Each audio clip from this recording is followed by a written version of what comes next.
বিসমিল্লাহির রহমানির রহিম। পরম করুণাময় ও অসীম দয়ালু আল্লাহর নামে শুরু।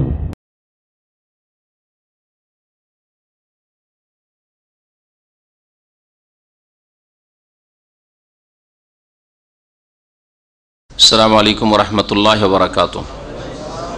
বিসমিল্লাহির রহমানির রহিম। আলহামদুলিল্লাহি রাব্বিল আলামিন ওয়াস সালাতু ওয়াস সালামু আলা সাইয়্যিদিল মুরসালিন নবিয়িনা মুহাম্মদ ওয়া আলা আলিহি ওয়া সাহবিহি আজমাইন।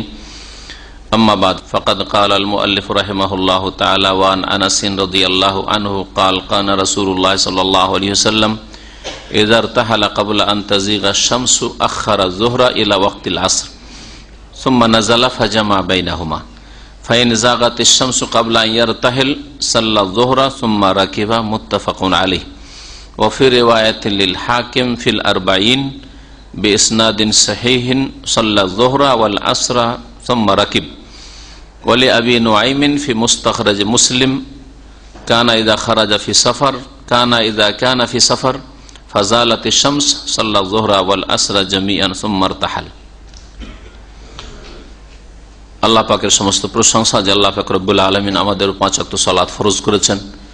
আর আল্লাহ পাক রব্বুল আলামিন নামাজের ক্ষেত্রে, তাহারাতের ক্ষেত্রে যেখানে মুশকিল সেখানে আল্লাহ পাক আসান করেছেন। এটা হচ্ছে আল্লাহ পাকের দিনের বৈশিষ্ট্য, দিনের সৌন্দর্য। যেখানে মুশকিল সেখানে আল্লাহ পাক সহজ করেছেন। আমাদের বুলুগুল মারামের যে হাদিসগুলি নিয়ে আলোচনা হচ্ছে তাতে দর্শের বিষয়বস্তু আজকে বিশেষ করে 2 ওয়াক্ত নামাজ একত্রিত করা, জমা করা সফরে অথবা অন্যান্য যে কারণগুলিতে, যেই কারণে জমা করা শরীয়তে জায়েজ। বিশেষ করে সফরের অধ্যায়, সফরের নামাজ, মুসাফিরের নামাজ। মুসাফিরের নামাজের একটি বিধান হচ্ছে 2 ওয়াক্ত সালাত একসাথে পড়তে পারে। জোহর আসর একসাথে পড়তে পারে, মাগরিব এশা একসাথে আদায় করতে পারে। এছাড়া অন্য নামাজকে, এক নামাজকে আরেক নামাজের সাথে করা যাবে না। ফজরকে জোহরের সাথে করা যাবে না, এশাকে ফজরের সাথে করা যাবে না, আসরকে মাগরিবের সাথে করা যাবে না। 2 ওয়াক্ত জমা করা মানে এই নয় যে আপনি খেয়াল খুশি জমা করবেন, বরং শুধু জোহর আসর জমা করতে পারবেন আর মাগরিব এশা জমা করতে পারবেন। কারণ এই দুটো নামাজ এমন নামাজ যেই নামাজগুলির ওয়াক্তে মাঝখানে কোনো ব্যবধান নেই। জোহর শেষ হলেই, জোহরের ওয়াক্ত শেষ হলে সাথে সাথে আসর শুরু হয়ে যায়, মাগরিবের ওয়াক্ত শেষ হলেই সাথে সাথে এশার ওয়াক্ত শুরু হয়ে যায়। এই জন্য এই হিকমতে, এই রহস্যের কারণেই এক নামাজকে আরেক নামাজের সাথে একত্রিত করা যাবে। আর এই একত্রিতকরণ মানে এই নয় যে একটি নামাজ ওয়াক্তে আদায় করলেন আর একটিকে কাজা করলেন বিলম্ব করলে, অথবা আর একটিকে টেনে নিয়ে এসে অন্য ওয়াক্তে করে দিলেন। বরং এটাকে ওলামারা বলেছেন যে একটি নামাজের ওয়াক্তে আর একটি নামাজকে যে পড়লেন সেটা সেই ওয়াক্তেই আদায় হলো, সেই ওয়াক্তেই আদায় গণ্য করা হবে। এই জন্য কোনো মানুষ যদি আসরের সময় ইসলাম গ্রহণ করে তাকে জোহর আদায় করতে হবে, জোহর সহ আদায় করতে হবে। এশার সময় হয়ে গেছে, এশার নামাজের সময় ইসলাম গ্রহণ করলো, তাহলে তাকে মাগরিব এশা দুটি পড়তে হবে, আসর পড়া লাগবে না। 2 ওয়াক্ত নামাজকে একত্রিত করা এই সম্পর্কে হাদিসগুলি দেখি। আনাস রাদিয়াল্লাহু তাআলা আনহু থেকে বর্ণিত, তিনি বলছেন কানা রাসূলুল্লাহ সাল্লাল্লাহু আলাইহি ওয়াসাল্লাম ইযা ইরতাহালা ক্বাবলা আন তাযিগা আশ-শামস। রাসূলুল্লাহ সাল্লাল্লাহু আলাইহি ওয়াসাল্লাম যদি সূর্য গড়ে যাওয়ার, ঢলে যাওয়ার পূর্বে সফর শুরু করতেন, রওয়ানা হতেন। ইরতাহালা মানে রওয়ানা হওয়া, রওয়ানা হতেন সূর্য গড়ে যাওয়ার আগেই। তাহলে কি করতেন? এখন সূর্য গড়েনি, তার মানে জোহরের সময় হয়নি, তাহলে শুরু করে দিয়েছেন সফর। আখারা জোহরা ইলা ওয়াক্তিল আসর, তাহলে জোহরকে বিলম্ব করতেন আসরের সময় পর্যন্ত। তাহলে জমে তাখির করতেন। জমা হচ্ছে 2 প্রকার, আর এক শ্রেণীর লোকের আর এক প্রকার বাড়িয়েছে, 3 প্রকার।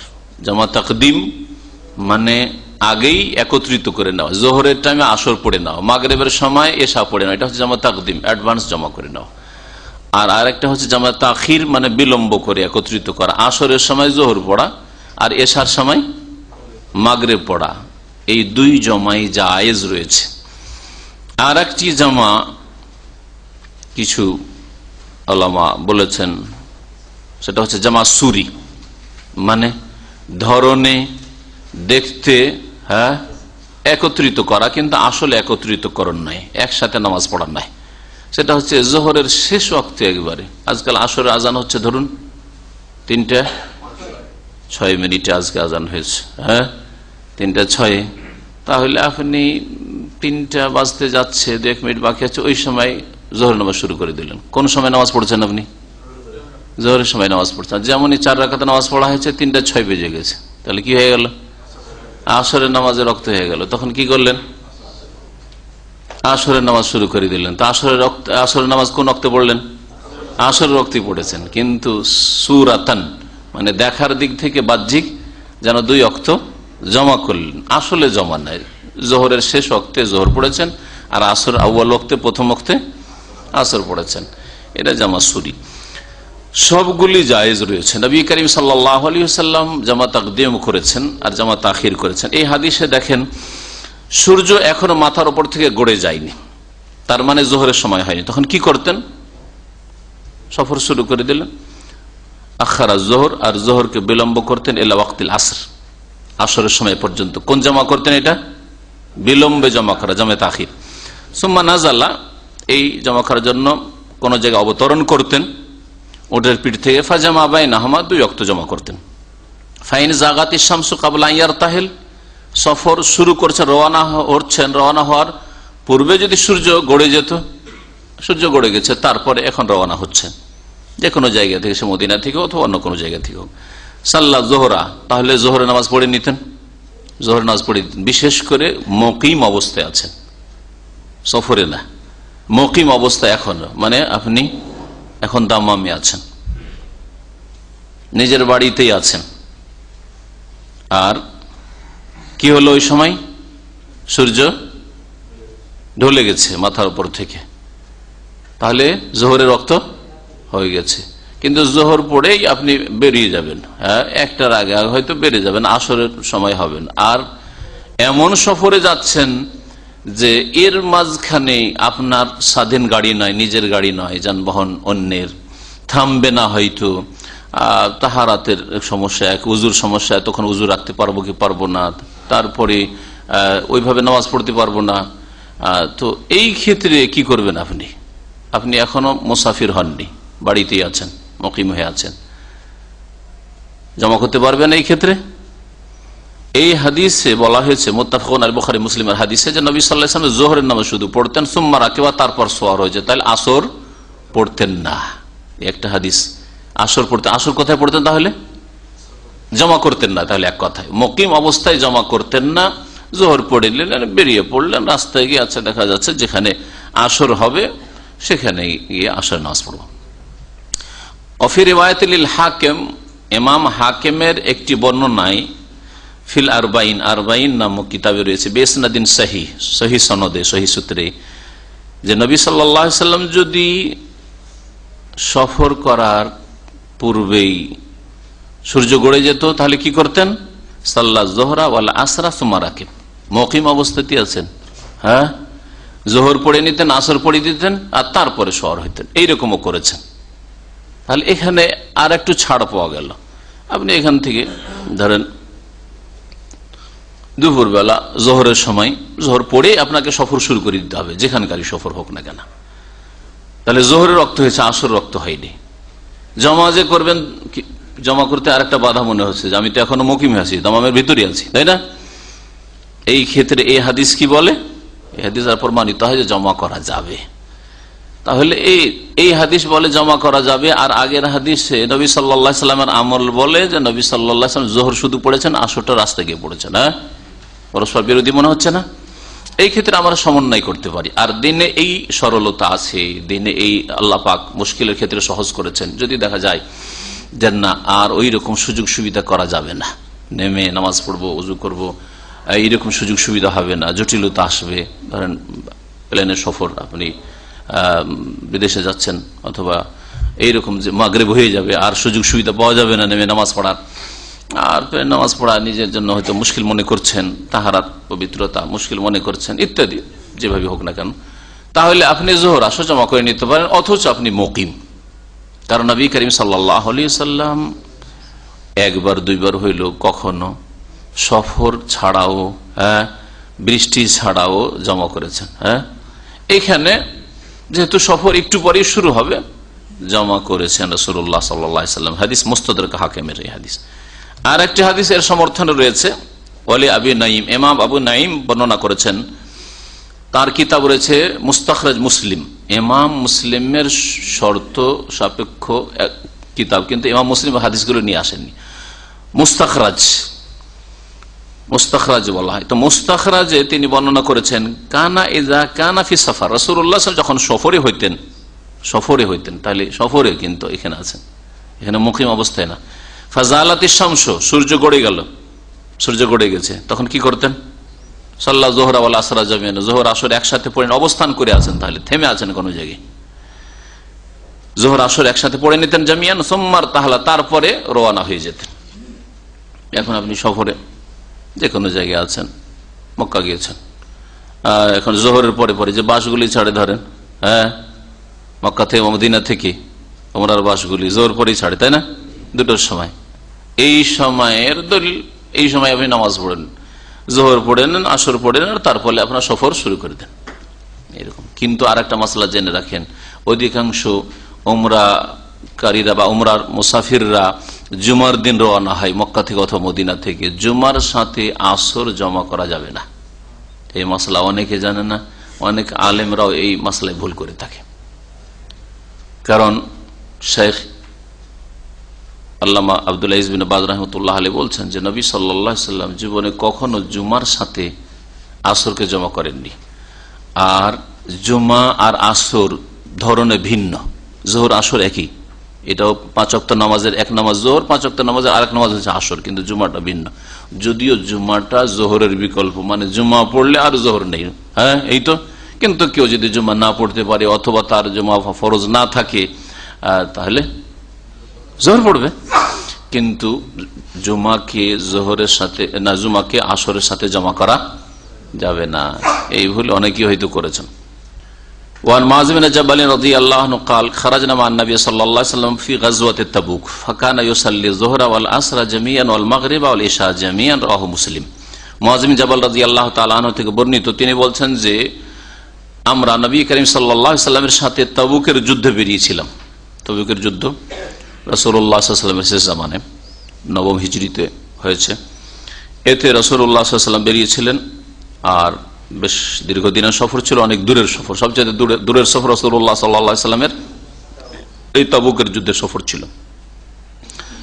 ফাকানা ইউসাল্লি যুহরা ওয়াল আসরা জামিয়ান, তো রাসূলুল্লাহ সাল্লাল্লাহু আলাইহি ওয়াসাল্লাম যুহর আসর একসাথে পড়তেন, ওয়াল মাগরিব ওয়াল ইশা জামিয়ান, মাগরিব ইশা একসাথে পড়তেন সফরে, রাওয়াহু মুসলিম, হাদিস সহিহ মুসলিমের। তো এই ছিল কয়েকটি হাদিস 2 ওয়াক্ত জমা করা সম্পর্কে, মাগরিব ইশা জমা করা আর যুহর আসর জমা করা। তিরমিজিতে আরেকটি হাদিস আছে, ভাষ্যকার উল্লেখ করেছেন যে হাদিসটা তিরমিজির হাদিস নম্বর 550। এই হাদিসটা থেকে আমরা আরো একটু এই বিষয়টাকে স্পষ্ট করতে পারবো।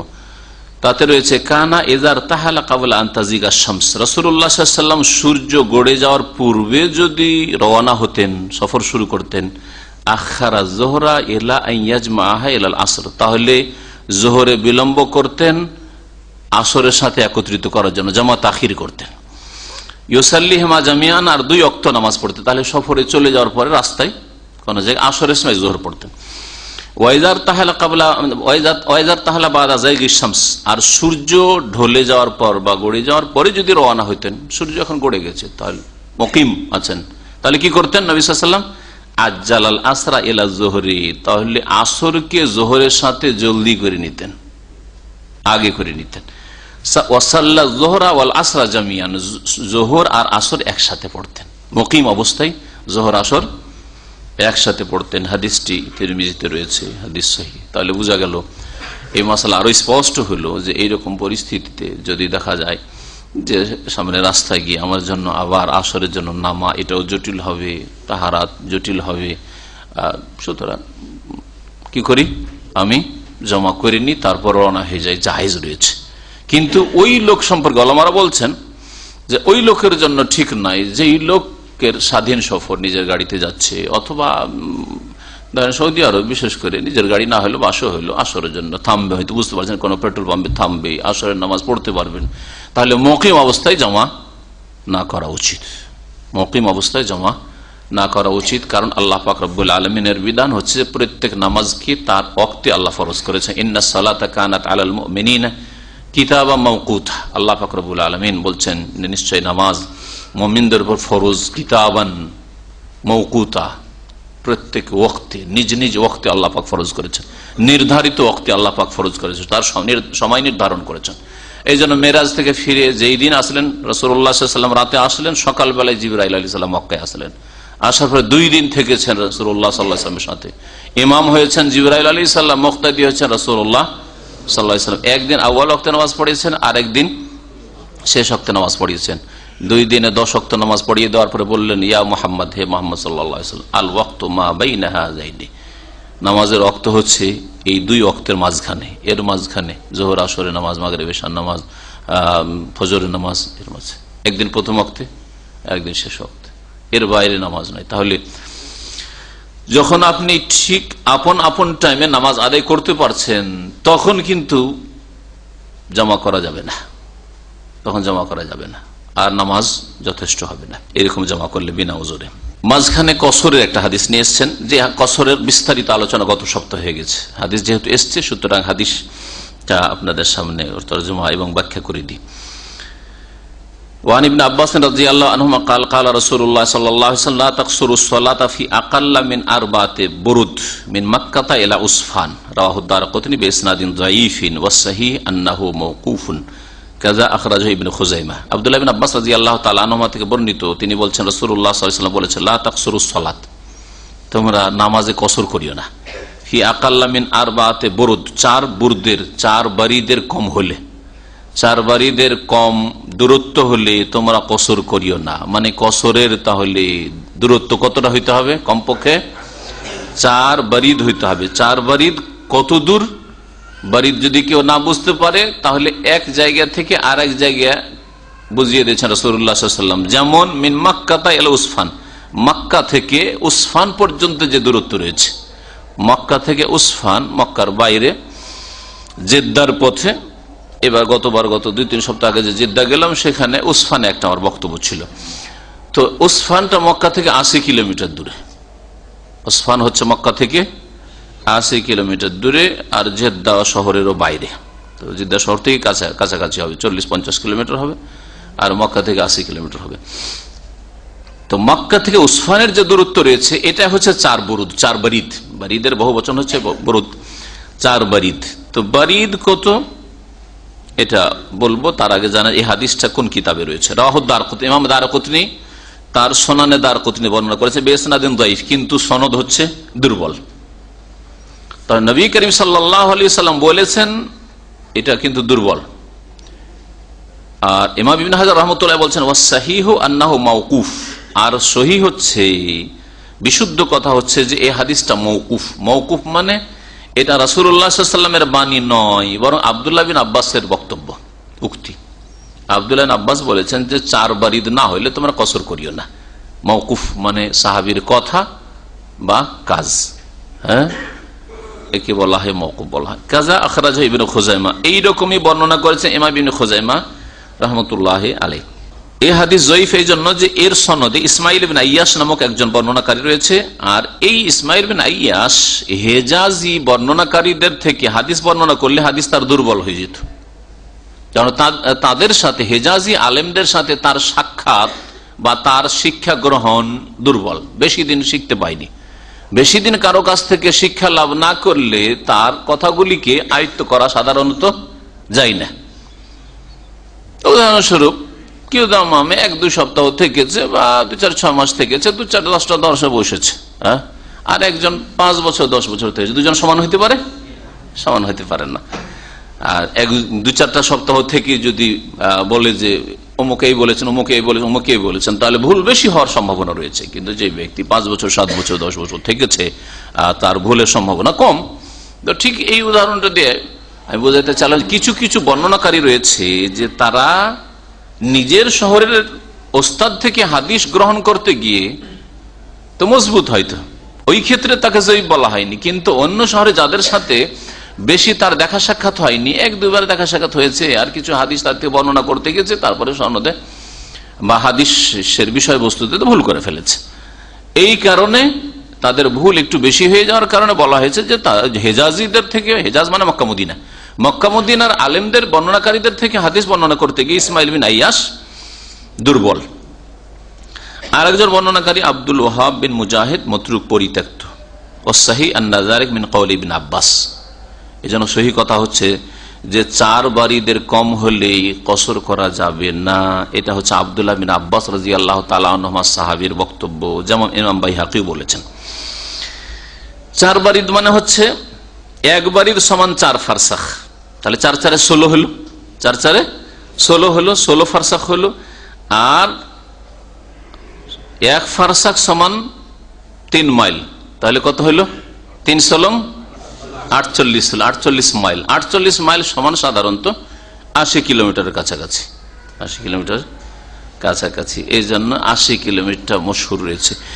80 কিলোমিটারের যে ফতুয়া, তাহলে তার ভিত্তি, তার দলিল পেলেন। তার দলিল হচ্ছে এই হাদিসটি, কিন্তু রাসূলুল্লাহ সাল্লাল্লাহু আলাইহি ওয়াসাল্লাম থেকে সহিহ সূত্রে প্রমাণিত নয়, আব্দুল্লাহ বিন আব্বাসের মওকুফ হাদিস, মানে তার বক্তব্য। আব্দুল্লাহ বিন আব্বাস নিজের পক্ষ থেকে বলবেন এটা খানিকটা দূরের বিষয়, হয়তো তার কাছে রাসূলুল্লাহ সাল্লাল্লাহু আলাইহি ওয়াসাল্লাম থেকে প্রমাণ থাকতো, এই একটা সম্ভাবনা আছে, যার ফলে অধিকাংশ উলামারা বলছেন আর জনসাধারণের জন্য সুবিধা। একজন সাধারণ মানুষ ফতোয়া জিজ্ঞাসা করছেন, আমি কত দূর গেলে মুসাফির হইতে পারবো? 80 কিলোমিটার, খুব সহজ। কিন্তু ইমাম ইবনে তাইমিয়া রাহমাতুল্লাহ আলাইহি ফতোয়া যদি বলা হয় এরকম, এখানকার অনেক উলামারই ফতোয়া দিচ্ছেন যে এটা দেশের উপর ছেড়ে দাও, উর্ফ, সেখানকার প্রথার উপরে ছেড়ে দাও, সেখানকার প্রথায়, সেখানকার মানুষের ভাষায় সফর কোনটাকে বলা যায়। তারা কিছু তার লক্ষণ বলেছেন, এই কথাটি এর আগে বলিনি, যদি আগের কথাগুলি এর আগে বলেছি আর ইখতিলাফ দ্বিমতটি বলেছি। সেটা হচ্ছে যে সফর কাকে বলে? সফর এইরকম জার্নিকে বলা হয় যেই জার্নি, যেই সফরের জন্য কিছু সম্বল পাথেয় নেওয়া হয়। পাথেয়, আজকাল শহরের লোকেরা পাথেয় কেন নেবে? যেখানে যায় পেট্রোল পাবে, খাবার পায়, হোটেল আছে, হ্যাঁ, দোকানপাট আছে, সুপার মার্কেট আছে, কিছুই নিয়ে যায় না, খালি হাতে চলে যায় পকেটে পয়সা নিয়ে, ঠিক না?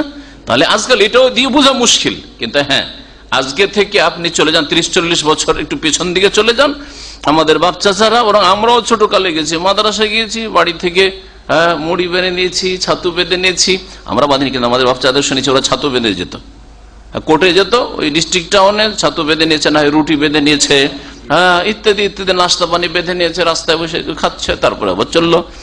তারপরে ট্রেনে সফর করছে, খানা পানি বেঁধে নিয়েছে, রাস্তায় খেলো। এইরকম করতো না বয়স্ক লোকেরা জানবেন।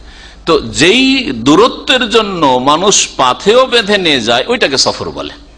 আর এমন দূরত্ব যে সাধারণত পাথেও নেয় না, যাচ্ছি এই তো খেয়ে দিয়ে বেরোলাম দুপুরে, আসরে পৌঁছে যাব, 2 ঘন্টা পরে পৌঁছে যাবো, ওখানে কিন্তু আমার খাবার পাওয়ার একজনের বাড়ি বা যেখানে যাচ্ছি, তাই এটা সফর না সাধারণত।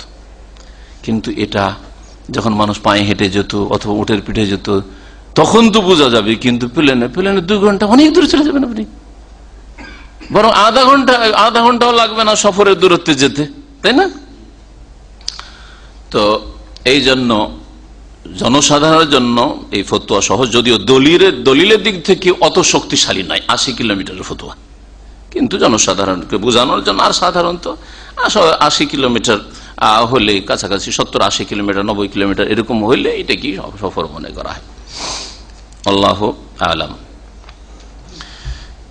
আমাদের আসল বিষয়বস্তু কি ছিল আজকের? 2 ওয়াক্ত জমা করা, তাই না? 2 ওয়াক্ত জমা করা বিশেষ করে সফরের জন্য রাসূলুল্লাহ সাল্লাল্লাহু আলাইহি ওয়াসাল্লাম করেছেন, কিন্তু কখনো কখনো বৃষ্টির জন্য করেছেন। আর রাসূলুল্লাহ সাল্লাল্লাহু আলাইহি ওয়াসাল্লাম বৃষ্টির জন্য জমা করেছেন, তাহলে বৃষ্টির মতো যে কারণগুলি যাতে বারবার করে মসজিদে আসা, জামাতে হাজির হওয়া কষ্টকর, এই কষ্টের কারণটাকে আইম্মায়ে কেরামরা, বিশেষ করে ইমাম আহমদ বিন হাম্বল তুলে ধরেছেন যে যেখানে কষ্ট রয়েছে সেখানে জমা করা যাবে। তাহলে কষ্ট আর প্রয়োজন, এটা হচ্ছে নামাজ জমা করার, জোহর আসর জমা করার, মাগরিব এশা জমা করার বৈধতার কারণ। যেখানে আপনার কষ্ট বা প্রয়োজন জমা না করলে খানিকটা মুশকিল হচ্ছে, তাহলে সেখানে জমা করবেন। সেটা সফরও হইতে পারে, বৃষ্টিতে হইতে পারে, রাস্তাঘাটে কাদা হয়ে গেছে এটা হইতে পারে, তারপরে ঝড় তুফান হইতে পারে। ঝড় মাগরিবে কোন রকম গিয়েছি যে ঝড় চলছে আর এর সাথে আসা মুশকিল, তাহলে জমা করে না। বৃষ্টি নেই কিন্তু ঝড় আছে, বৃষ্টিতে জমা করা যাবে, ঝড়ে জমা করা যাবে না, করা যাবে। এইরকমই অসুস্থ যদি থাকে, বারবার আসতে পারবো না, তাহলে জমা করে নি।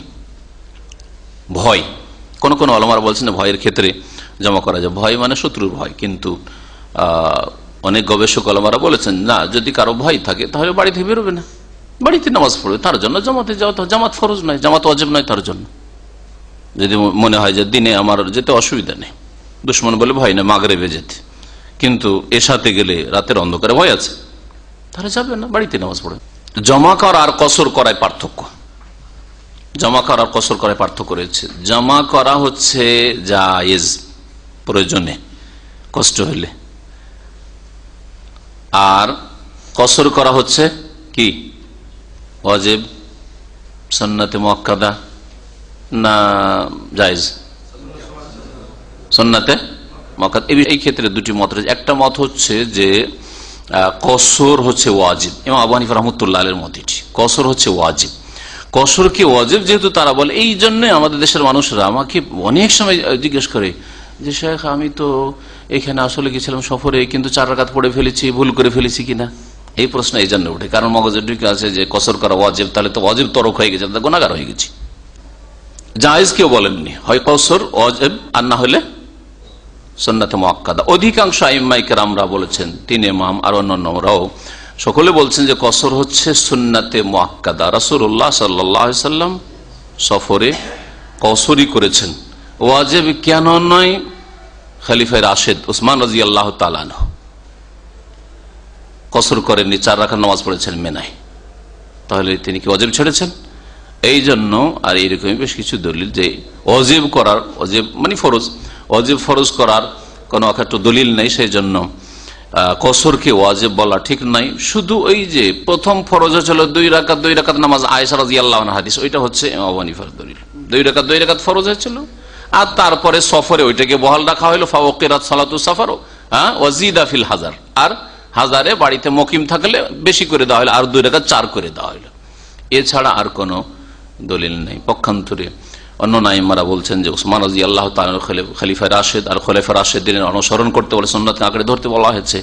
তিনি মেনাতে 4 রাকাত পুরা নামাজ পড়েছেন, তাহলে আর সাহাবায়ে কেরামরা ওই রকম বিরোধিতা করেননি, চুপ থেকেছেন। যদি ওয়াজিব তরক হয়ে যেত তাহলে অবশ্যই বিরোধিতা করতেন, কিন্তু আব্দুল্লাহ বিন মাসউদ সাহাবী তিনি আপত্তি করলেও বিরোধিতা মানে এরকম নাই যে জামাত ছেড়ে আলাদা নামাজ পড়েছেন, এরকম করেননি, জামাত ছাড়েননি। কসর করা ওয়াজিব হলেও গুনাহগার, তো গুনাহগার হতে যাবে নাকি? জামাত ছাড়েননি বলছে। তিনি বলেছেন ইন্নাল খিলাফা শাররুন। কেউ বলল যে আপনি যখন তার বিপরীত ফতোয়া দিচ্ছেন তাহলে আপনি আবার 4 কেন পড়ছেন উসমানের সাথে?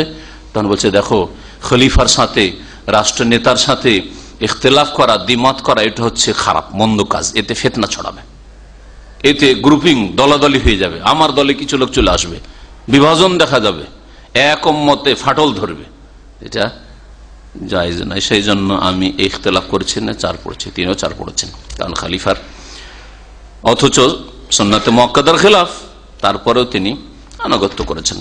তাহলে এতে থেকে আরো বোঝা যায় যে কখনো যদি এইরকম অপ্রীতিকর অবস্থা হয় আপনার জন্য, যে আপনি সুন্নতের খেলাফ কাজ করতে হচ্ছে, কিন্তু এতে ঐক্য বহাল থাকছে, এতে ফাটল ধরছে না, অথবা এতে ফিতনাকে এড়াতে পারছেন, ফিতনা থেকে মুক্ত থাকতে পারছেন বা রাখতে পারছেন দেশের মানুষকে, তাহলে সেই ক্ষেত্রে ইখতিলাফ হচ্ছে শর।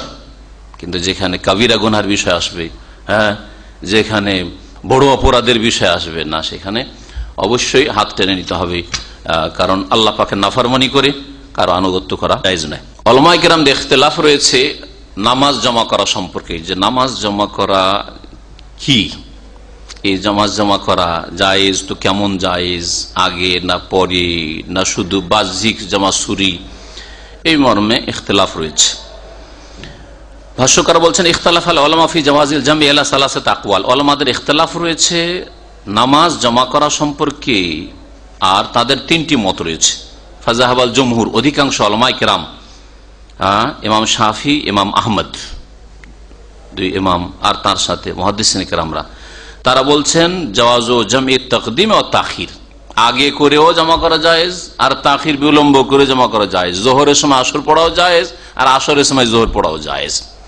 এইরকমই মাগরিবের সময় এশা পড়ে নেওয়া জায়েজ আর মাগরিব এশার সময় পড়ে নেওয়া জায়েজ। সুতরাং আপনারা সফরে অনেক সময় দেখেন যে ড্রাইভার মাগরিব হয়ে অন্ধকার হয়ে চলে যাচ্ছে, গাড়ি চালিয়ে যাচ্ছে, হইচই শুরু করে দেয়। এটা অজ্ঞতা, হইচই কেন করবে?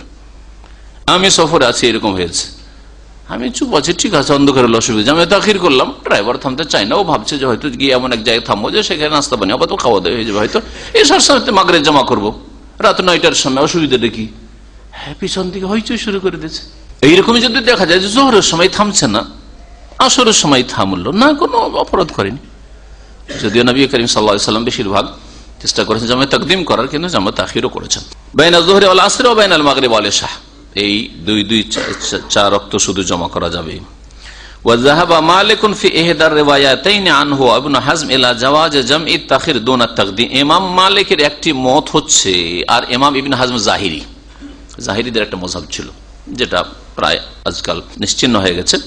তবে কিছু লোক আছে জাহিরি ধরনের ফতোয়া দেনেওয়ালা, মানে একটা কিছু পেলেই আর কিছু গভীরভাবে চিন্তা করে দেখলো না, এরকম আছে আর ফতোয়া দিয়ে দিল, তো এটা জাহিরিদের লক্ষ্য। ইমাম মালিক রাহমাতুল্লাহ আলাইহি আর ইবনে হাজম জাহিরি বলছেন যে জামাত তাখির তো জায়েজ, কিন্তু তাকদিম জায়েজ নয়। অর্থাৎ যোহরকে আসরের সময় পড়তে পারবেন, মাগরিবকে এশার সময় পড়তে পারবেন, হ্যাঁ, কিন্তু জামা তাকদিম মানে আসরকে আপনি ট্রেনে এসে জোহরেই পড়ে ফেললেন না, মাগরিবের সময় এশা পড়ে ফেললেন, এটা চলবে না, এই মত ঠিক না। ওয়াজাহাব আবু হানিফা সাহেবা, ইমাম আবু হানিফা আর তার দুই সঙ্গী, সাহেব মানে সঙ্গী, সঙ্গী কি মানে কি?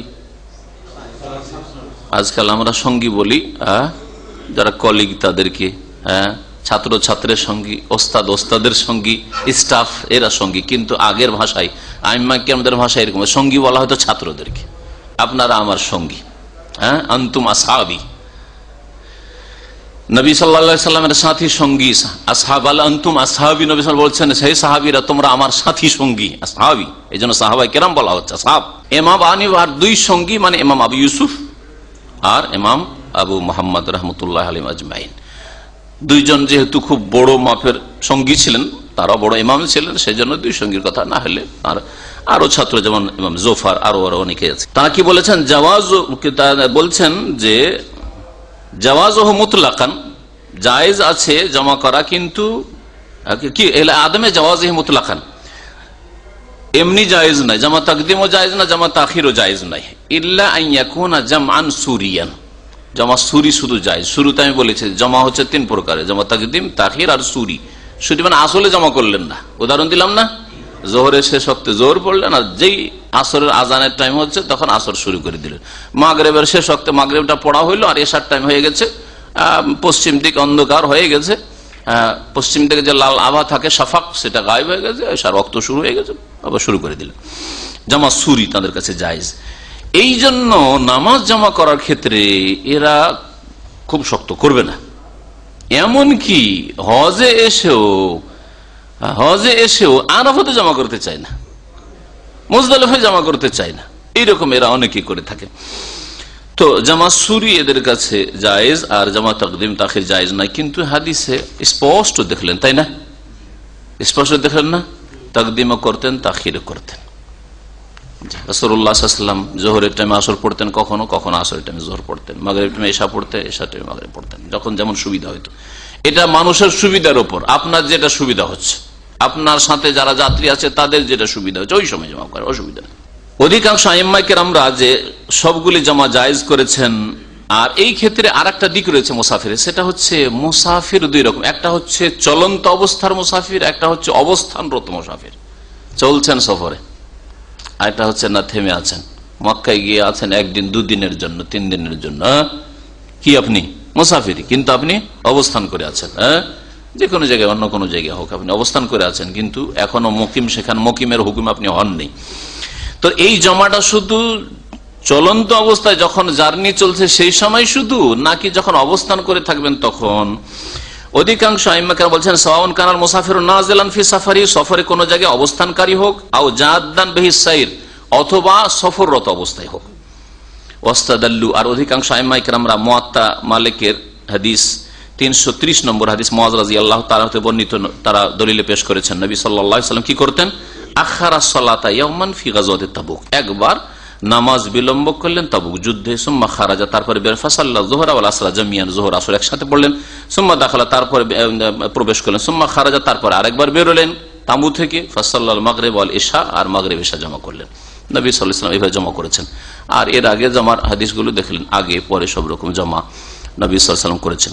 জমা করার ক্ষেত্রে আরেকটি যে মাসলা আসলো যে শুধু চলন্ত অবস্থায় জমা করবেন না অবস্থানরত অবস্থায় মুসাফির আপনি জমা করতে পারবেন, এই মর্মে উত্তম হচ্ছে যখন চলছেন তখন জমা করেছেন, যখন অবস্থান করে কোন জায়গায় আছেন তখন জমা করিয়েন না।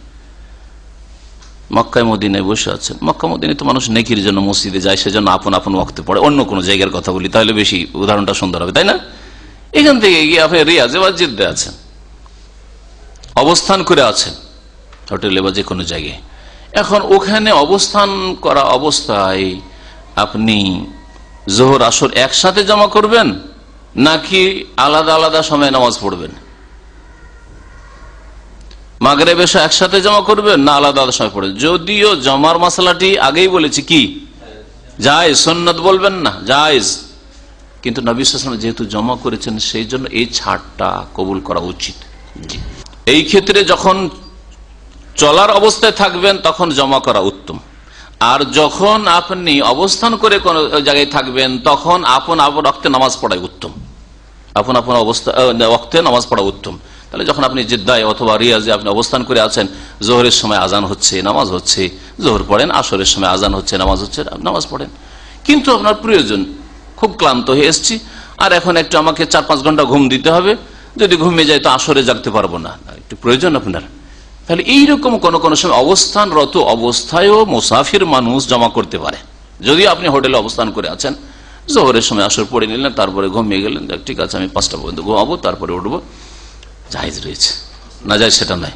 মুসাফির হলে কসর, সফরের সাথে খাস হচ্ছে কি কসর, আর জমা শুধু সফরের সাথে খাস না, জমা সফরে হইতে পারে, বৃষ্টিতে হইতে পারে, বৃষ্টিতে কসর চলবে না, ঝড় তুফানে কসর চলবে না, তারপরে রাস্তায় কাদা রয়েছে, কসর চলবে না কিন্তু জমা চলবে।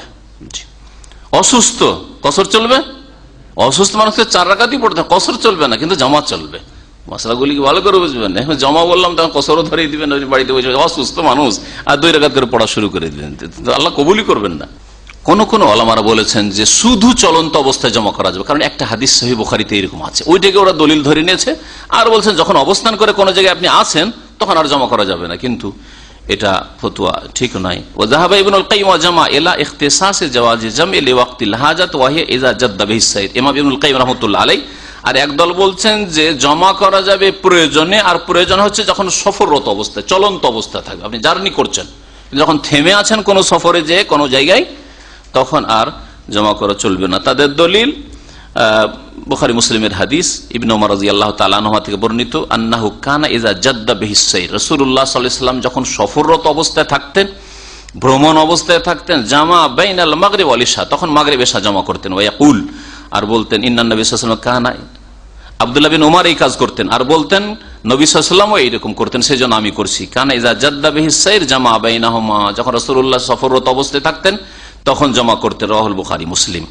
লাকিন ইনদাল জুমহুর, অধিকাংশ আইম্মায়ে কেরামরা ইবনুল কাইয়িমের ফতোয়াকে বলছেন না এটা কঠোরতা, না দিনে এই কঠোরতা নেই, বরং জায়েজ রয়েছে। যখন রাসূলুল্লাহ সাল্লাল্লাহু আলাইহি ওয়াসাল্লাম জমা করতে, জমা করার জন্য তো কোন জায়গায় মানুষ অবতরণ করে না, গাড়ির উপরে জমা করে নামে, তাহলে তো জায়েজ রয়েছে। অধিকাংশ ওলামারা বলছেন যে জায়েজ রয়েছে জমা করা যদি অবস্থানরত অবস্থায় হোক।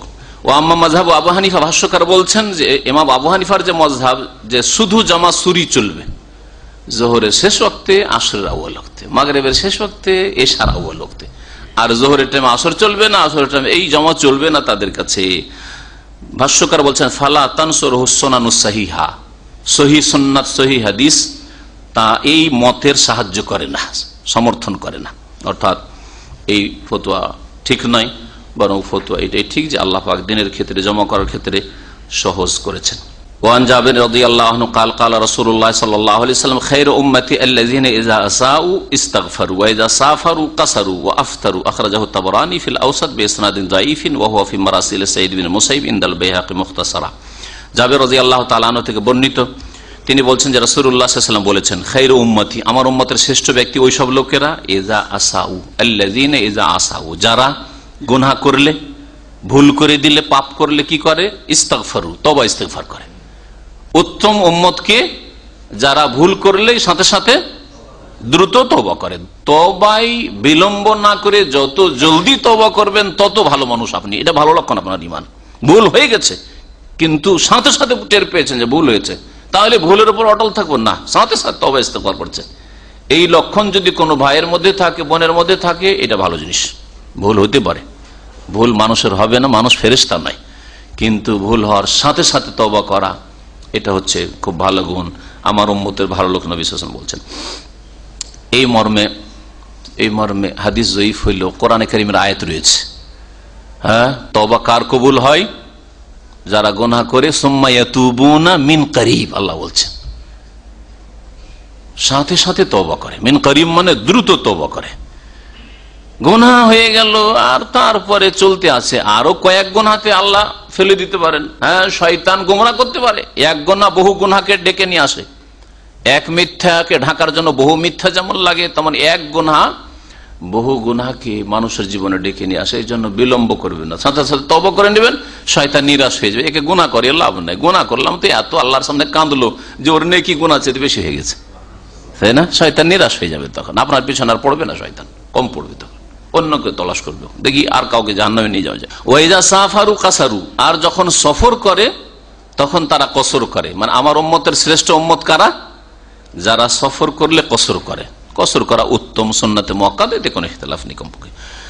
আর কি করে? আফতারু, আর রোজা ইফতার করে। রোজার দিনে সফর করলে তারা রোজা ইফতার করে, তাহলে ভালো। যদি কষ্ট হয়, সামান্য কষ্ট হয়, তাহলে রোজা রাখা আর চাইতে রোজা ছেড়ে দেওয়া উত্তম। বেশি কষ্ট হয় তাহলে রোজা রাখলেই গুনাহগার হবে সফরে।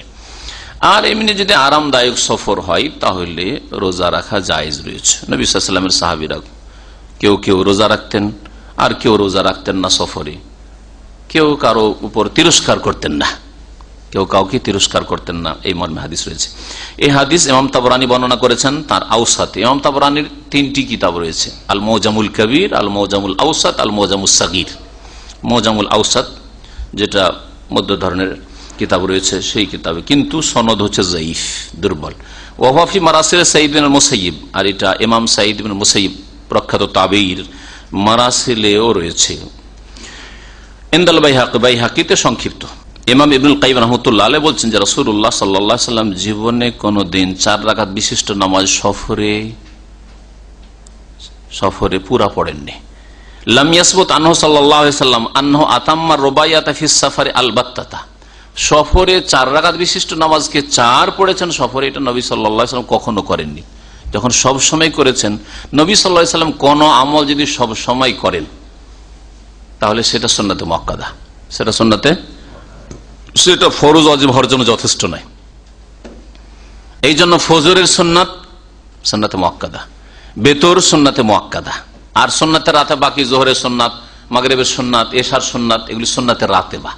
নবী সাল্লাল্লাহু আলাইহি ওয়াসাল্লাম ফজিলত বর্ণনা করেছেন, উৎসাহিত করেছেন, কিন্তু নবী সাল্লাল্লাহু আলাইহি ওয়াসাল্লাম কন্টিনিউ করেননি, সফরে এই সুন্নাতগুলি ছেড়েছেন।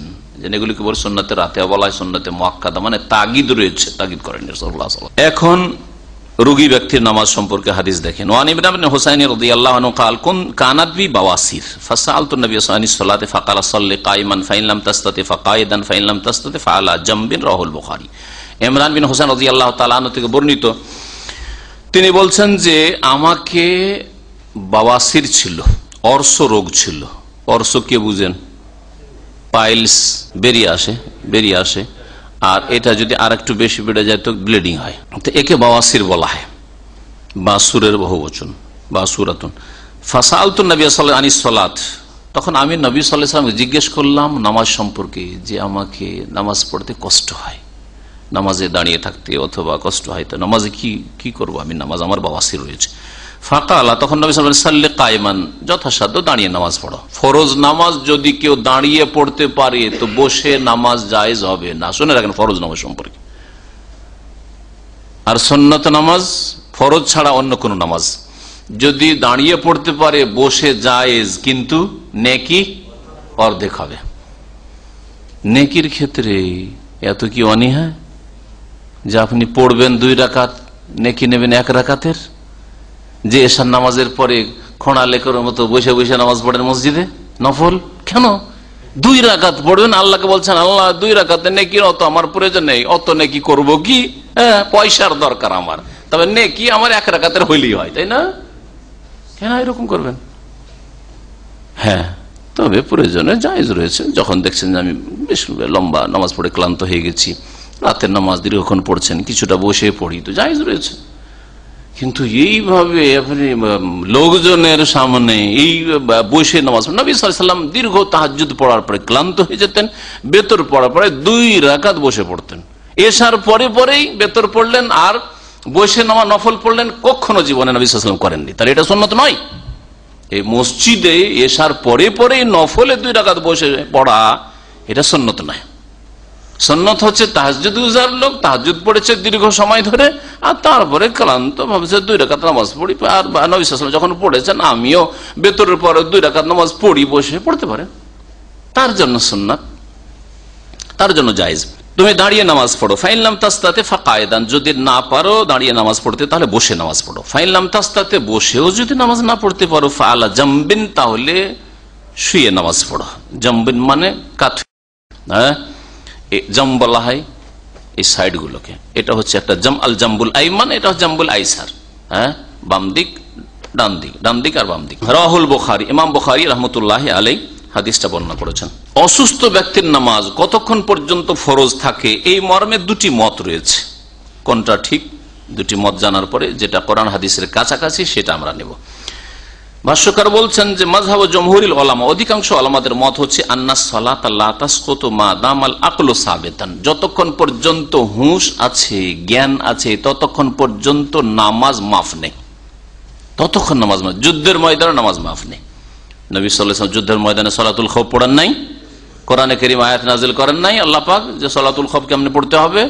হ্যাঁ, হাদিস রয়েছে বিভিন্ন রকম ভাবে, ভয়ের ভীতির নামাজ, কাফের মুশরিকদের সামনে দাঁড়িয়ে অস্ত্র ধারণ করে নামাজ। তাহলে বোঝা গেল যে নামাজ যে কখনো মাফ নেই যতক্ষণ মানুষের হুঁশ জ্ঞান আছে। ও আন্নাহু ইন লাম ইয়াস্তাতিল ইমা বিরাসিহি, দাঁড়িয়ে পারলো না বসে পড়বে, বসে পারলো না শুয়ে পড়বে, শুয়ে অঙ্গ প্রত্যঙ্গ হিলাতে পারছে না, তাহলে কি করবে? মাথা, শুধু মাথা ঝুঁকাবে, যদি মাথা ঝুঁকাতে পারে। মাথাও ঝুঁকাতে পারে না, তাহলে আওমা বেতারফেই, তাহলে চোখের ইশারায়, হালকা ইশারায় রুকু, একটু বেশি ইশারায়, চোখের ইশারায় সেজদা করবে, আর ওই সময় সেজদা তসবিহ করবে। লেখক আরো বলছেন ভাষ্যকার, ওয়াইল্লাম ইয়াস্তাতে ইল কিরাআতা বিলিসানিহি, জবানে পড়তে পারে না, জবান বন্ধ হয়ে গেছে কিন্তু হুঁশ আছে।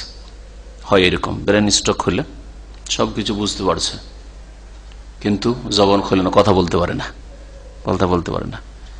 একজন আলেমের সম্পর্কে আমাদের এক ভাই বর্ণনা করলো যে হঠাৎ করে জোহরের নামাজের পরে, জোহর নামাজ পড়ে মুসাল্লায় বসে আছে, আর কথা বলছে না, তাকাচ্ছে, কথা বলতে পারছে না।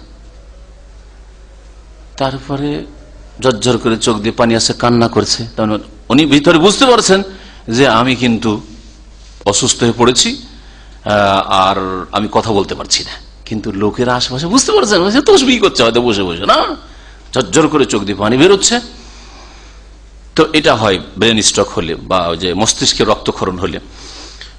পড়তে পারছে না জবানে কিন্তু হুঁশ দিশা আছে। কারাআ বিকলবিহি, তাহলে হৃদয়ে, অন্তরে সূরা ফাতিহা পড়বে, অন্তরে তাসবিহ পড়বে, অন্তরে আত্তাহিয়াত পড়বে, অন্তরে দরুদ পড়বে, অন্তরে সালাম ফিরবে, অন্তরে তাকবীর তাহরিমা দেবে, তাকবীরাতুল ইন্তেকাল বলে সামিআল্লাহু লিমান হামিদাহু। কেমন করে অন্তরে পড়ে? অন্তরে পড়া হচ্ছে ওই বাক্যগুলিকে অন্তরে ফিরানো। জবান তো নড়ছে না, তার জবান হিলাতে পারছে না হয়তো, কিন্তু অন্তরে আলহামদুলিল্লাহ রাব্বিল আলামিন মানে কি হয়, বা এই বাক্যগুলি আর রহমানির রহিম মালিক ইয়াউমিদ্দিন, এই বাক্যগুলি অন্তরে ফিরিয়ে নিয়ে আসা, শেষ পর্যন্ত গায়রিল মাগদুবি আলাইহিম ওয়ালাদ-দাল্লিন পর্যন্ত আসা। এটা হচ্ছে কিরাআতুন বিল কলব, অন্তরে পড়া, হৃদয় দ্বারা পড়া। হুঁশ আছে যেহেতু নামাজ এভাবে পড়তে হবে। এটা হচ্ছে অধিকাংশ আইম্মায়ে কেরামদের মত। এতেই রয়েছে অধিক সতর্কতা। ঢিলা ফতুয়া কখনো নিতে চাইবেন না যতক্ষণ পর্যন্ত ইমানের হেফাজত ঢিলা ফতুয়াতে নেই। হ্যাঁ, ঢিলা ফতুয়াতে নেই, ইমানের হেফাজত আছে। যদি একটু সতর্কতামূলক আপনি ইবাদতবন্দি করেন তাতে আপনার ইমান আমলের হেফাজত রয়েছে। সূরা ফাতিহা ছাড়া নামাজ হয় না, আর সূরা ফাতিহা পড়া যাবে না। কোনটাতে অধিক সতর্কতা রয়েছে? আরে নামাজও পড়লাম, শুধু একটা সূরা ফাতিহা না পড়লে যদি নামাজটা আমার বেকার চলে যেত, সারা জীবনের মেহনতি আমার বরবাদ হয়ে যাবে। না, অধিক সতর্কতা সূরা ফাতিহা দিয়ে নামাজ পড়বো। হ্যাঁ, ঠিক না? এইরকম বহু ফতোয়ার ক্ষেত্রে রয়েছে। সুবিধাবাদী হবেন না আর হালকা ফতোয়া নেওয়ার চেষ্টা করবেন না। এইরকমই আমরা টাকা পয়সার নেশাব, স্বর্ণকে ধরবো না চাঁদিকে ধরবো? চাঁদিকে ধরলে বাংলাদেশি টাকার 20,000 টাকার মধ্যেই নেশাবে পৌঁছে যায়, তাহলে 20,000 যার কাছে 1 বছর ধরে আছে জাকাত ফরজ হয়ে যায়। আর এক শ্রেণীর সুবিধাবাদীর মোল্লারা রয়েছে। হ্যাঁ, সুবিধাবাদী ফতোয়া হচ্ছে যে না, সোনাতেও ধরতে পারেন আপনি, 7.5 ভরি সোনার দাম আজকাল অনেক বেড়ে গেছে, সুতরাং 1,00,000-2 লাখ টাকা না হইলে জাকাতই ফরজ হয় না, অধিকাংশ মানুষেরই জাকাত ফরজ হবে না। কিন্তু কাল কিয়ামতে আল্লাহ যদি ধরে নেয় আমি তো চাঁদি দিয়েও নেশাব ফরজ করেছিলাম, ওইটা কেন ধরনি, সুবিধাবাদী কেন হয়েছিলে? তখন কি হবে? ফরজ তরককারী, হ্যাঁ, জাকাতে বাধা দানকারী, কিয়ামতে কাবিরা গুনাহ করে মারা গেছেন, হবে না? এরকম বহু ফতোয়া কিন্তু শরীয়তে রয়েছে। যেখানে সতর্কতা আছে সতর্কতা অবলম্বন করবেন। ওয়াজাহাবা শেখ তাকিউদ্দিন ইমাম ইবনে তাইমিয়া রাহমাতুল্লাহ আলাইহি বলছেন যে আন্নাহু ইযা আজিজাল মারিজ আনিল ইমা বিরাসি, মাথা দিয়ে যদি ইশারা না করতে পারে তাহলে চোখের ইশারায় নামাজ পড়তে হবে না। মাথার ইশারা, হুঁশ আছে, মাথার ইশারা, মাথা ঝুঁকাইতে পারছে না, মাথা ঝুঁকিয়ে রুকু করলে, মাথা ঝুঁকিয়ে সেজদা করলে, এরকম যদি না করতে পারে, নড়তে পারছে না, তাহলে চোখের ইশারায়, চোখের পলকের ইশারায় নামাজ পড়া ফরজ নয় তার কাছে। বলছেন সাকাতাত আনহু সালাত, নামাজ মাফ হয়ে যাবে তার, কিন্তু এতে সতর্কতা নেই। তাহলে বোঝা গেল যে আমরা ইমাম ইবনে তাইমিয়ার মুকাল্লিদ নয়, হ্যাঁ, অন্ধ অনুসরণ করি না। যেখানে আমাদের ইমানের হেফাজত রয়েছে, ইবাদতের অধিক হেফাজত রয়েছে, সুরক্ষা রয়েছে, সেটা আমরা করার চেষ্টা করি। আর আমাদের অন্তরে এটাই চাই যে কোরআন সুন্নাহর কাছাকাছি চলার চেষ্টা করি। হ্যাঁ, চলতে গিয়ে যে ভুল করবেন এমন কথা না, হতে পারে যে আমরাই ভুল করলাম, উনি ভুল করেননি, হতে পারে এটা, কিন্তু আমার নিয়তের উপর আল্লাহ পাক ফলাফল আমাকে দেবেন যে আমার নিয়ত ছিল যে আমি কোরআন এবং হাদিসকে ধরার চেষ্টা করেছি। জি হ্যাঁ, এটা সবসময় যেন আমাদের অন্তরে থাকে। এই জন্য ভাষ্যকার বলছেন ওমাযহাবুল জমহুর আহওয়াত, অধিকাংশ আইম্মায়ে কেরামরা বলছেন যতক্ষণ হুঁশ জ্ঞান আছে চোখের ইশারাই হইলেও নামাজ পড়তে হবে। বরং কলবে পড়তে পারছেন না, সূরা দোয়া পড়তে পারছেন না, কলবে পড়েও, হৃদয় দিয়ে পড়েও নামাজ পড়তে হবে। এটাই হচ্ছে অধিক সতর্কতা, এহতিয়াত, অধিক সতর্কতা। লিআন্নাল আসলা ওজুবুস সালাত মওজুদ, কারণ আসল হচ্ছে যে মুসলিমের ওপর নামাজ ফরজ, মুসলিমের ওপর নামাজ ফরজ। সুতরাং আমার জিম্মাতে নামাজ আছে, আপনার জিম্মা, আপনি অসুস্থ ব্যক্তি, আপনার জিম্মায় নামাজ আছে, যতক্ষণ আপনার হুঁশ আছে এটাই আমরা ধরে নেব। আমার এতে অধিক, আল্লাহ এই কথা জিজ্ঞেস করবে না, আরে তোর হুঁশ ছিল তো কি হইলো, তুই মাথা ঝোঁকাতে পারছিলি না, কেন নামাজ পড়েছিস, এটা জিজ্ঞেস করবেন? কিন্তু এটা জিজ্ঞেস করতে পারেন যে তুই চোখের ইশারায় নামাজ পড়তে পারবি, তোর হুঁশ ছিল, কেন নামাজ পড়িসনি, ঠিক না? যে হ্যাঁ, এটা হচ্ছে অধিক সতর্কতা ঈমান আমলের ক্ষেত্রে। ওয়ান জাবের রাদিয়াল্লাহু আনহু, জাবের রাদিয়াল্লাহু তাআলা হতে বর্ণিত কাল, তিনি বলছেন আদান নবী সাল্লাল্লাহু আলাইহি ওয়াসাল্লাম মারিজান, নবী সাল্লাল্লাহু আলাইহি ওয়াসাল্লাম একবার অসুস্থ ব্যক্তির জিয়ারত করলেন, মানে অসুস্থ ব্যক্তিকে দেখতে গেলে সাক্ষাৎ করলেন। ইয়াদত করা মানে পরিচর্যা করা হয়, দেখাশোনা করা হয়, দেখতে যাওয়া হয়, খোঁজ খবর নেওয়া হয়, ব্যাপক অর্থ, যা বাংলা একটা শব্দ দিয়ে ইয়াদতের অর্থ করা খুব মুশকিল। ফারাহু ইউসাল্লি আলা ওয়াসাদাতিন, ওই লোকটিকে দেখলেন যে সে নামাজ পড়ছিল একটা বালিশের উপর, মানে বালিশের উপর সিজদা করছিল, বালিশটা দিয়ে একটু উঁচা করে, যেমন অনেকে আজকাল ওই দিয়ে মজলিসের ওই যেটা হেলান দেওয়ার থাকে না, আর ওরা কি করে ওটা সামনে রেখে, অথবা একটা টুল বা চেয়ারকে সামনে রেখে চেয়ারে বসে কি করছে, সেজদা করছে, সেজদা করছে হয়তো ওই টুলের ওপর বা এর ওপর, বলছেন, হ্যাঁ, বা খাটের ওপর।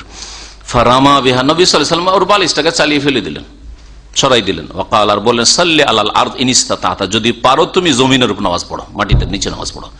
ওয়া ইল্লা, যদি না পারো ফাআউমা ঈমান, তাহলে ইশারা করো, মাথার ইশারায় নামাজ পড়ো, কিন্তু মাথাটা রাখবে বালিশের উপর, জমিনে রাখতে পারছো না, এভাবে নামাজ পড়বে না। ওয়াজআল সুজুদাক আখফাজ মিন রুকুইকা, আর সেজদাকে রুকু থেকে বেশি ঝুঁকিয়ে করো, সেজদাতে মাথাটা রুকুর চাইতে বেশি ঝুঁকে নেবে। তাহলে রুকুতে যদি এতটা ঝুঁকেন তাহলে আপনি সেজদা আরো একটু বেশি ঝুঁকবেন।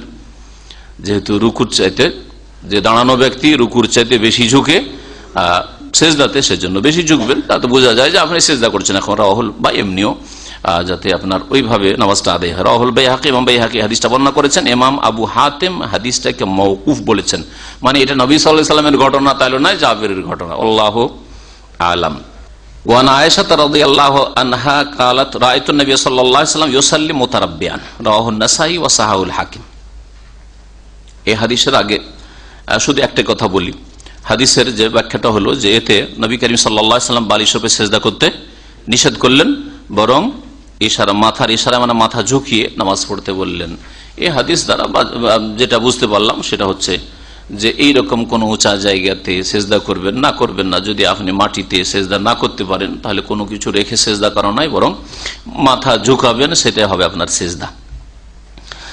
আয়েশা রাদিয়াল্লাহু তাআলা আনহা থেকে বর্ণিত, তিনি বলছেন রাআইতুন নবী সাল্লাল্লাহু আলাইহি ওয়াসাল্লাম, আমি নবী সাল্লাল্লাহু আলাইহি ওয়াসাল্লামকে দেখেছি ইউসাল্লি মুতারাব্বিয়ান, তিনি নামাজ পড়তেন। মুতারাব্বিয়ান কি তরজমা করো? আমাদের দেশে উর্দু ভাষা দিয়ে তরজমা করে, ওই রকম তরজমা করে দিই, কারণ এর বাংলা আমি খুঁজে পাচ্ছি না। যদি পারেন কেউ তো হেল্প করবে। সেটা হচ্ছে চার জানু হয়ে বসে নামাজ পড়বে। আমাদের দেশে লোক চার জানু হওয়া। মুতারাব্বিয়ান, আরবা থেকে, আরবা মানে কি? চার। তো এমন ভাবে বসলেন যে এক একটা পা ফোল্ড হইলো, ফোল্ড হওয়াতে একটা পা এইরকম হইলো, দুই হইলো, আর একটা পা দুই দুই চার হয়ে গেল। মোতারাব্বি, এইভাবে বসে পাকে আপনি আপনার রানের তলায় ঢুকিয়ে দিয়েছেন, এইভাবে বসে রাসূলুল্লাহ সাল্লাল্লাহু আলাইহি ওয়াসাল্লাম নামাজ পড়েছেন। এই ক্ষেত্রে দাঁড়ানো অবস্থায় যে কাজগুলি করতে হয় ওই কাজগুলি এইভাবে করা ভালো, কারণ নবী সাল্লাল্লাহু আলাইহি ওয়াসাল্লাম মুতারাব্বি এইরকম নামাজ পড়েছেন।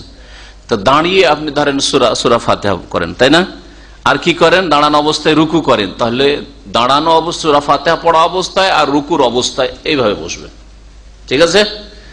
আর সেজদা কোন অবস্থায় করে? সেজদা করে তখন এইভাবে বসে, তাই না? দুই সেজদার মাঝখানে বৈঠক করে এইভাবে। সুতরাং সেজদা করার অবস্থায় যখন আপনি সেজদার তসবিহ পড়ছেন সেই সময় ওইভাবে বসবেন, এটা হচ্ছে সবচেয়ে ভালো।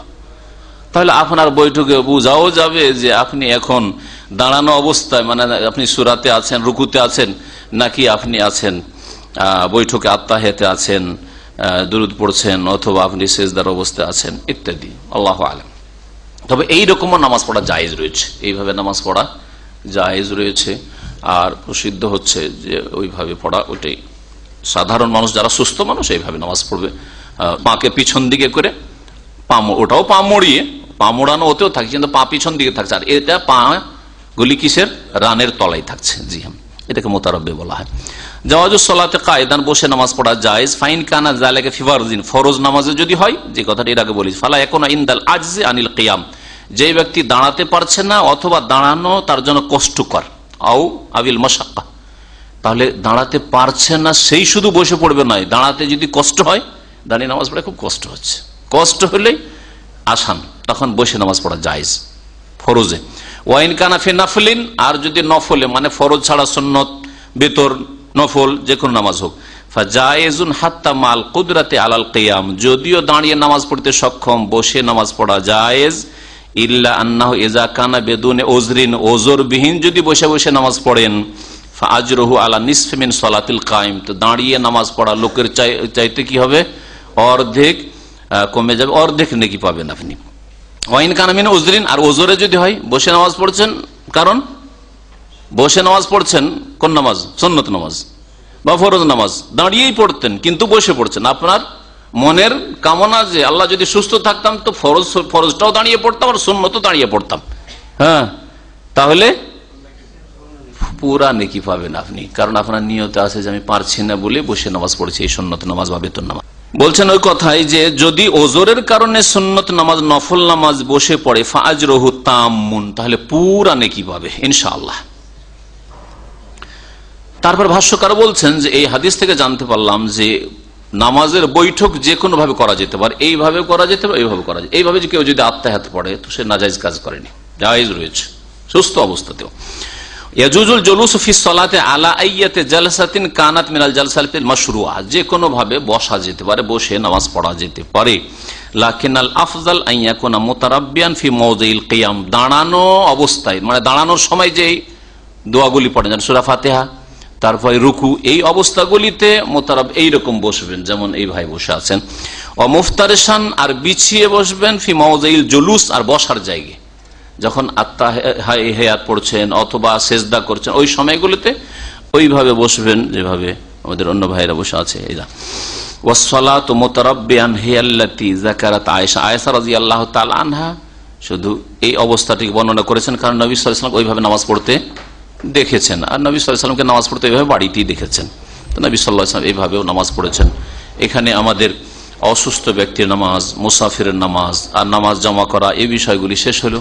আল্লাহ পাক রব্বুল আলামিন যেন আমাদেরকে কোরআন ও হাদিস বুঝার তৌফিক দান করেন, কোরআন ও হাদিসের অনুসরণ করার তৌফিক দান করেন, রাসূলুল্লাহ সাল্লাল্লাহু আলাইহি ওয়াসাল্লামের তরিকায় জীবনযাপনের তৌফিক দান করেন। আল্লাহ পাক আমাদের ভুল ভ্রান্তি যেন মাফ করে দেন, ইচ্ছাকৃত অনিচ্ছাকৃত আমাদের ভুল ভ্রান্তি হলে, অন্যায় হলে আল্লাহ যেন আমাদের মাফ করে দেন। আল্লাহ পাক রব্বুল আমাদের উপর রহম করেন, আমাদের বাপ মায়ের উপর রহম করেন। আল্লাহ পাক আমাদের সকলকে জান্নাতুল ফিরদৌস দান করেন। সুবহান রাব্বিকা রাব্বিল ইজ্জাতি আম্মা ইয়াসিফুন ওয়া সালামুন আলাল মুরসালিন আলহামদুলিল্লাহি রাব্বিল আলামিন। কারণ, নানা কারণ বর্ণনা করা হয়েছে, তার মধ্যে সবচেয়ে যেটা যুক্তিসঙ্গত কারণ আর সঠিক মনে হচ্ছে সেটা হচ্ছে যে তিনি ভাবলেন যে এই হজের মৌসুম, আর এখানে জাহেল, মূর্খ, জ্ঞানী, অজ্ঞানী, নানান রকমের লোক, বেদুইন, যাযাবর সবাই হজে আসছে, এসে যদি ওই মরুভূমিতে থাকা বকরি চড়া লোকেরা, উঁট চড়া লোকেরা এসে দেখে যে খলিফা 2 রাকাত নামাজ পড়ছে, তো ভাববে যে আসলে ইসলামে 2 রাকাত নামাজ আছে, আমাকে এতদিন 4 পড়তাম, তো ওই 2 নিয়ে চলে যাবে। এইরকম যেন গুমরাহি না ছড়িয়ে যায়, যার ফলে তিনি কি করেছিলেন, তার ইজতিহাদ এটা যে আমার এর থেকে যেন কেউ ভুল না বুঝে মূর্খ লোকেরা, যার ফলে তিনি পুরা নামাজ পড়েছেন যে এত লোকের ভিড় ভাড়ে 4ই পড়ি, 4 নিয়ে যাক, জোহর 4 নিয়ে যাক, আসর 4 নিয়ে যাক, এশা 4 নিয়ে যাক, বুঝা গেছে। আর কেউ কেউ বলেছেন যে ওসমান রাদিয়াল্লাহু তাআলা আনহু যেহেতু মিনাতে একটা বিবাহ করে নিয়েছিলেন, আর যেহেতু ফ্যামিলি এখানে আছে সেই জন্য তিনি 4 পড়েছেন, কিন্তু এইসবের কোন বলিষ্ঠ প্রমাণ নেই। তিনি মিনাতে বিবাহ করেছিলেন, আর তিনি এই কথা বলেনি যে আমি, তো তিনি করবেন তো বাকিগুলোকে কেন, তাহলে সাথে নিয়ে নামাজ পড়বেন, হ্যাঁ পুরা।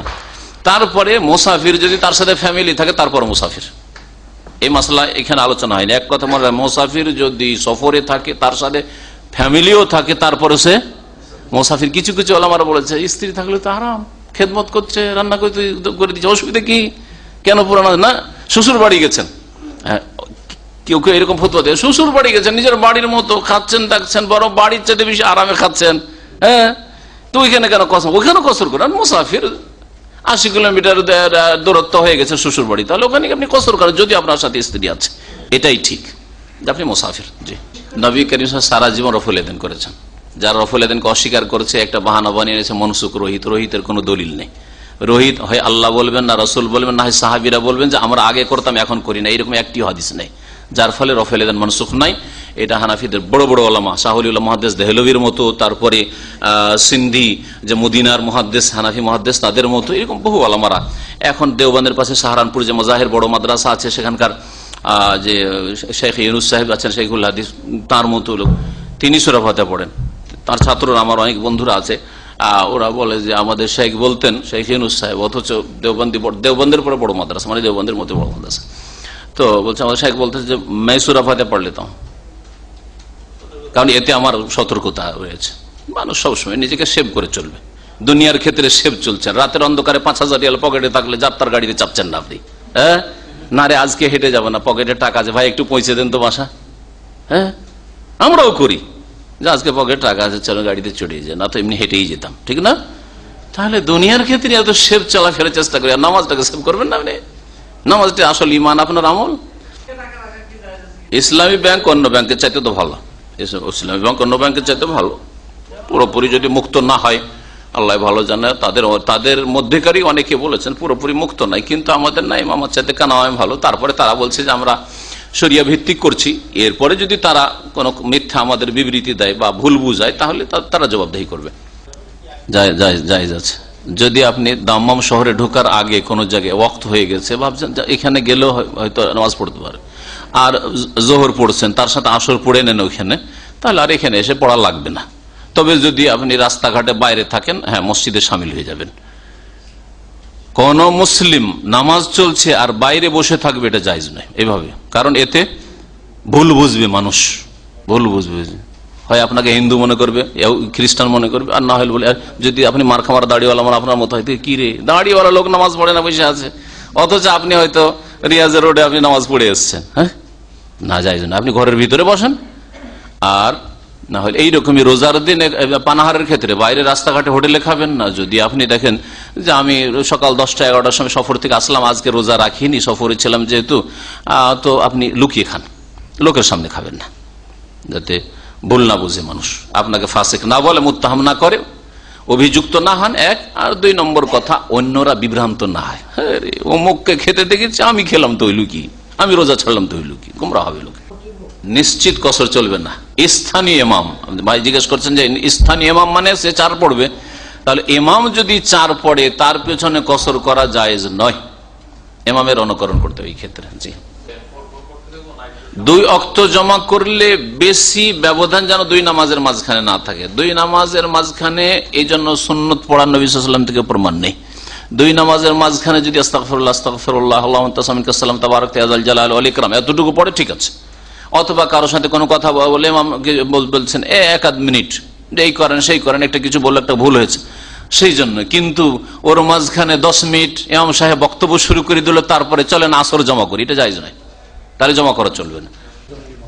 4 মাস ফাঁসিও ফেলে তো কাফেরদেরকে বলা হয়েছে, যেমন তোমাদের সাথে চুক্তি আছে 4 মাস যেখানে যাবে, যে কাফেরকে মুসলমানদেরকে বলা হয়েছে চিল্লা লাগাও লা হাওলা ওয়ালা কুওয়াতা ইল্লা বিল্লাহ, এটা তো কোরআনে কাফেরদেরকে বলা হয়েছে যে তোমাদের সাথে এতদিনের চুক্তি, খুব ঘোরাফেরা করে নাও, হ্যাঁ, মক্কার আশেপাশে যেখানে ঘুরবা ঘুরো, তারপরে না।